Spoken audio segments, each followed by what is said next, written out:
Hello എൻ്റെ കൂട്ടുകാരെ, ഇങ്ങനെയൊക്കെ സുഖമല്ലേ?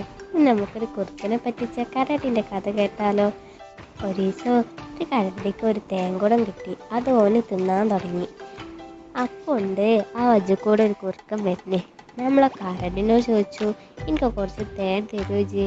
കരടി കുറുക്കന് വേണ്ടത്ര തേനൊക്കെ കൊടുത്തു. അങ്ങനെ വേറെ ദിവസവും കുറുക്കന് കരടിനോട് തേൻ വാങ്ങി കുടിച്ചു. 2 ദിവസം കഴിഞ്ഞപ്പോൾ നമ്മളെ കുറുക്കൻ നല്ല നെണ്ടിറച്ചി വേവിച്ച് അതുവഴി പോയപ്പോൾ കരടിക്ക് അതിൻ്റെ മണം അങ്ങോട്ട് കിട്ടി. ഇന്ന് ഓൻ്റെ അടുത്ത് നിന്ന് തന്നെ തിന്നാമെന്ന് പറഞ്ഞ് നമ്മളെ കരടി അങ്ങോട്ട് ചെന്നു. കരടി ചെന്ന പാടെ കുറുക്കനോട് അങ്ങോട്ട് ചോദിച്ചു, ഇന്ന് എനിക്ക് നല്ല നെണ്ടിനെ കിട്ടിക്കണില്ലേ?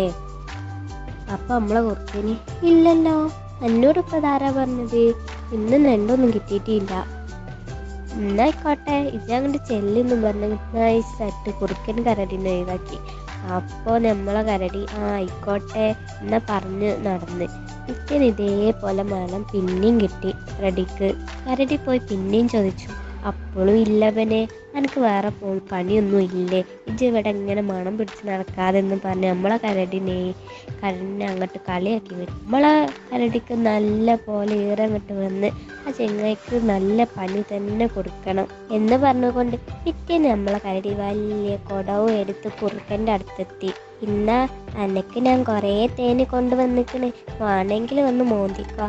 അത് കേട്ട കുറുക്കൻ മണ്ടി വന്ന് കുടത്തിലേക്ക് തല അങ്ങോട്ടിട്ട് ഇട്ടപാടെ ആ കുടത്തെ കടന്നൽക്ക് ഒക്കെ ഈറങ്ങോട്ട് വന്നിട്ട് നമ്മളെ കുറുക്കനെ അങ്ങോട്ട് ഇളക്കി. കുറുക്കനെ അങ്ങോട്ട് നല്ല പോലെ കുത്തി. കുറേ കരഞ്ഞ് മാപ്പും പറഞ്ഞ് നമ്മളെ ഓടി.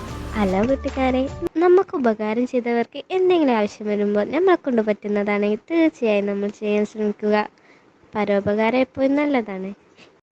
ഇല്ലെങ്കിൽ നമുക്ക് കുറുക്കൻ ചായന് പറ്റിയ പോലെ ആപത്ത് നമുക്കും പറ്റിക്കോണമെന്ന് വരും. നിങ്ങൾക്ക് ഇന്നത്തെ നമ്മളെ കഥ ഇഷ്ടപ്പെട്ടിരിക്കണമെങ്കിൽ ഒന്ന് സബ്സ്ക്രൈബും ലൈക്കും ചെയ്യണേ. എന്നായിക്കോട്ടെ.